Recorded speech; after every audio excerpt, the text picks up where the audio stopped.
Draw near the fire, traveler. You've found your way to the tales of Azeroth, old stories, older blood, and the truths the scribes scratch out of history in both Stormwind and Orgrimmar. From time to time I resurrect a forgotten legend from the shelves of history. So, fill your cup, listen close, and keep your blade closer. The tale begins now. Come closer, friend. Huddle round this sputtering torch, its flames as fickle as hope in these forsaken woods. Inhale deep, that stench of wet fur and shadowed stone. It's the perfume of old sins clinging to your cloak. Tonight, we ain't chasing fell-drenched demons or sky-shattering dragons. No, this yarn's rooted deep in Silverpine's blighted soil, about a proud keep that stood tall till the wolves came knocking, about a mage who tore open the world's skin to save his own, only to let the beasts feast on everything he loved, and about nobles whose pride turned to poison, haunting these halls long after their blood soaked the flags. But hush now, I'm getting ahead of the pack, baying at the moon before the hunt begins. Let us start at the hearth's warm glow, when these stones rang with life, not lament.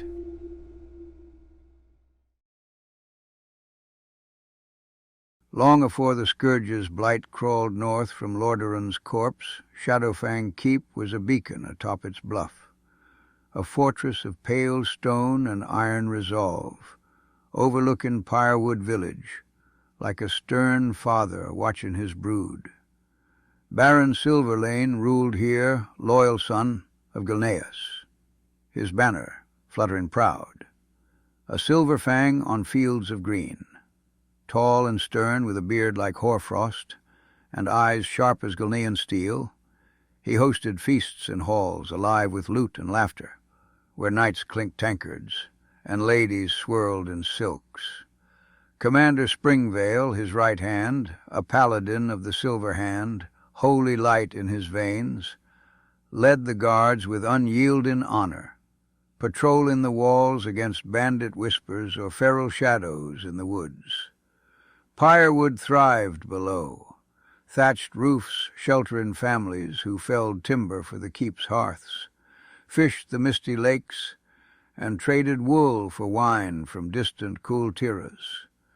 Children chased each other through fog-shrouded lanes, their giggles dancing on the wind, while elders spun tales of druids in the emerald dream, wild places where beasts walked as kin.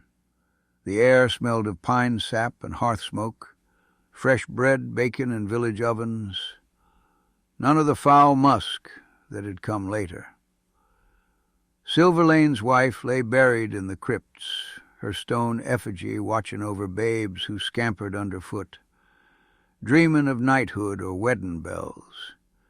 It was a time when Gilneas stood sealed and sovereign, its walls holding the world at bay, and Shadowfang's torches burned bright as stars against the night.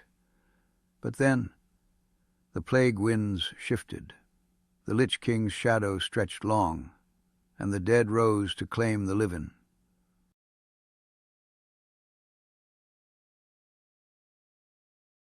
Picture it, the Third War's fury crashing against Gilneas' gates like a fell tide. Orcs and humans bled each other dry in the south, but north, the Scourge marched relentless, ghouls tearing flesh from bone, abominations dragging chains through the mist. Pyrewood's fields ran red, its people barricading doors as plague choked the air, turning neighbor against neighbor in fevered rage. King Gen Greymane, grim-faced behind his walls, summoned aid from the Kirin Tor.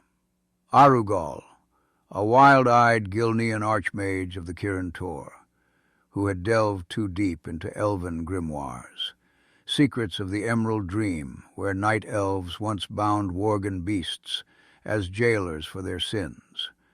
With Greymane's blessin', but against his Kirin-Tor brethren's warnings, Arugal rent the veil at Pyrewood's edge. A shimmering rift tore open, spewing feral Worgen, wolf-men from that otherworldly realm, claws like scythes, eyes burning with primal hate. They shredded the Scourge like parchment. Feasts of undead flesh satine their fury. Victory, aye. But the curse bit deeper than any fang. Worgen blood twisted men into monsters, Pyrewood's folk shifting by moonlight, human by day, beast by night. Arugal. He laughed amid the carnage, embracing the change, calling them his children. They swarmed the bluff, battering Shadowfang's gates till stone wept blood.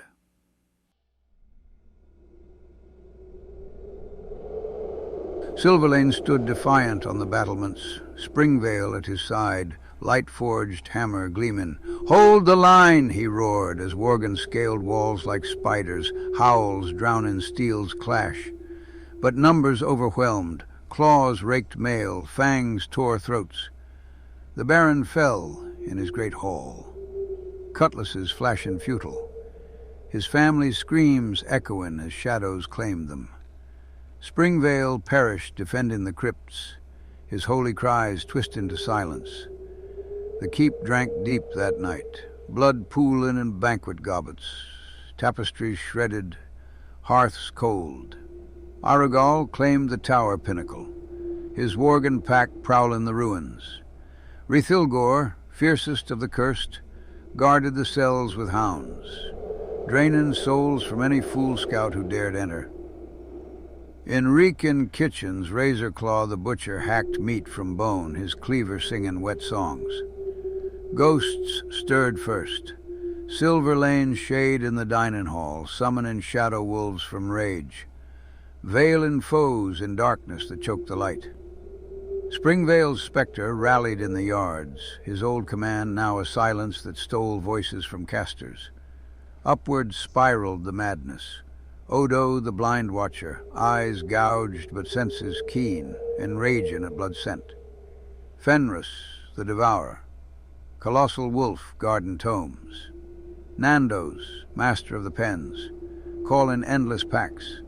Atop it all, Arugal, void bolts rending flesh, curses seizing minds, teleports mocking the brave.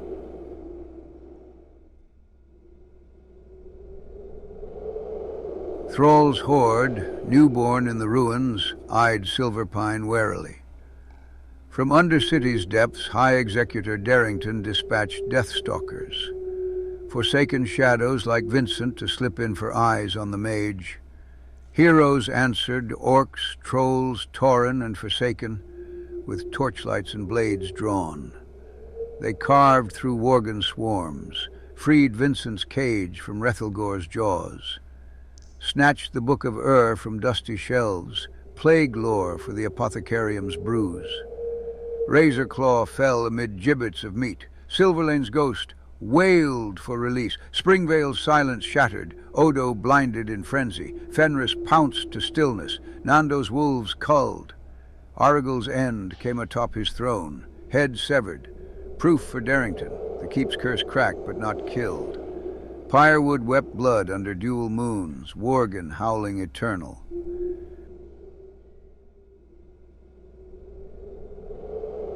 Years gnawed the stones, wars raged, Northrend's ice, Legion's fire, but Silverpine festered. Arugal's portal scars lingered, Worgen packs raiding forsaken supply lines, ghosts whispering vengeance. Then the cataclysm rent the world, Deathwing's fury cracked Gilneas' great wall, allowing the old Worgen curse to sweep unchecked through the kingdom. Greymane, himself afflicted, and the night elves performed the ritual of balance with the scythe of Elune at Tal'Doran, teaching his people to master the beast within. But not all bent the knee. Lord Godfrey, proud Gilnean noble, hater of the beast within, had long schemed in the shadows, capture Greymane, force a surrender, barter with Sylvanas for his people's salvation. It all crumbled. As Alliance ships fled the falling kingdom, Godfrey stood alone on the docks, despair swallowing him whole. Pistol to temple, he ended it, or thought he did. Valkyr, Sylvanas's hidden gifts, snatched his soul back, raising him cold and forsaken. At first he served grateful, rampaging through Pyrewood at her side, till he learned the truth. Her plague wasn't mercy. It was extermination for his kind. Rage boiled hotter than any living blood. Betrayal came swift, a shot in her back during the chaos of battle. With loyalists Ashbury and Walden at his heels, he fled north to Shadowfang's embrace, Arugal's old haunt, where the ghosts welcome kin drowned in curse and pride.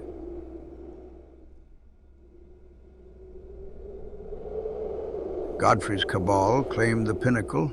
Ashbury, fallen priest, weaving curses of pain and false forgiveness.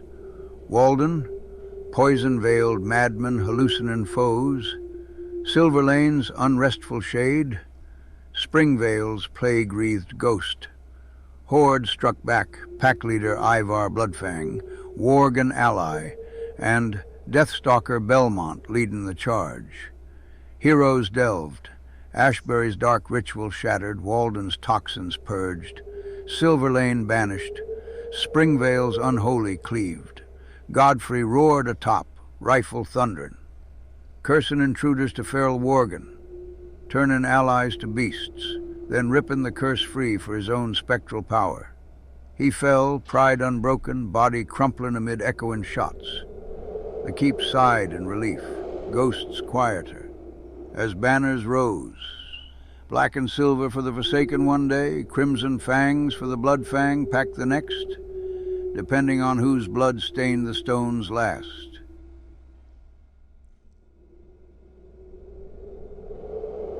Cleared twice over the years, Arugal's mad reign shattered, Godfrey's treacherous cabal cast down, yet the wolf refuses to slink away quiet-like.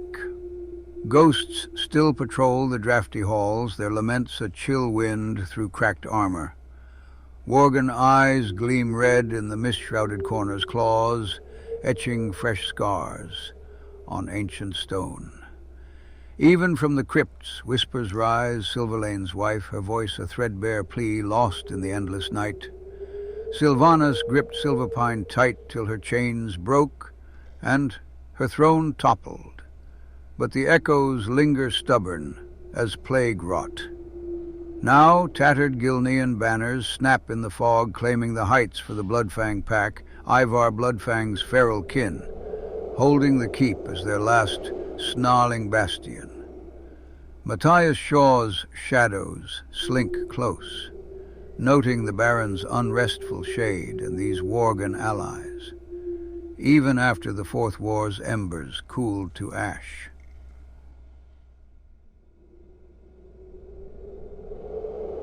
Fog rolls eternal over Pyrewood's cursed lanes, carrying howls that bear grudges older than Thrall's horde, deeper than Arugal's rift. When moonlight spears the tower's broken crown, glinting off faded runes that still hum with forbidden dream magic, you hear it true. Claws scraping stone in the dark, nobles' faded laments twisting with a pistol's final crack, the wet snap of curse-torn flesh. These shadows burrow like wolf roots in plague-choked soil, patient and unkillable, waiting for the next full moon to rise and loose the pack. Some keeps. They don't just haunt the living, they hunger for 'em.